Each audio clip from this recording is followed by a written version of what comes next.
Madam जी, नींद नहीं खे आवत। हमारा विश्वास नहीं कि होत कि रहुआ हमारा गांव में आ रहल बानी। ये मेरी मोहब्बत है जो आपको खींचकर मेरे गांव में ले आ रही है। ए मैडम जी, तारा के हम आम्रपाली ना कहो तब का कहीं अमू ना आए। मैडम जी, हम मैडम जी कहो अच्छा रही नू। हाँ जब किसी चीज को आप शिद्दत से चाहते हैं तो पूरी कायनात उसको दिलाने की साजिश में लग जाती है। ओम शांति ओम में शाहरुख ने कहा था, बड़ा गजब का बात कहले रहला। का भगवान, इतनी लंबी रात होला का?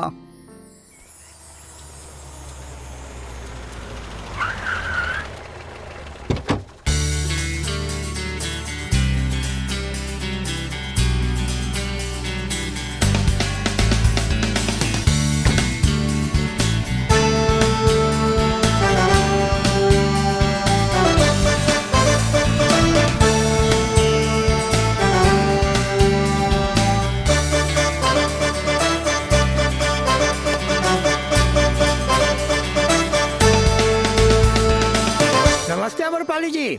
नमस्ते। हमारा गांव में रउरा के बहुत स्वागत बा।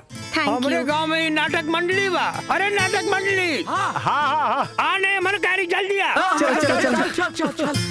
देखी देखी, ई बा झटका, हाय। ई बा संतरा, हाय। और ऊ बारन बैठ जी, हेलो। ई बारन ऊ कांता बा। देखा देखा, हाय। ई खजेरू आ मजेरू, ई नाटक कंपनी के मालिक बतासा।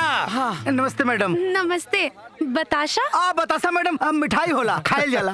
मिठाई है, खाते हैं। So sweet. मैडम जी बहुत दूर से आयल बानी, चली नहाई धोई आराम करी। रउरा के सब इंतजाम यहाँ बा। थैंक चली यू। चली। मैडम जी, हम लोग कल मिलेंगे। हाँ ठीक है, by guys. By.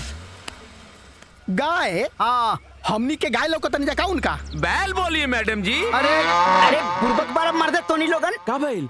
By guys अंग्रेजी में, हिंदी में बाय दोस्तों।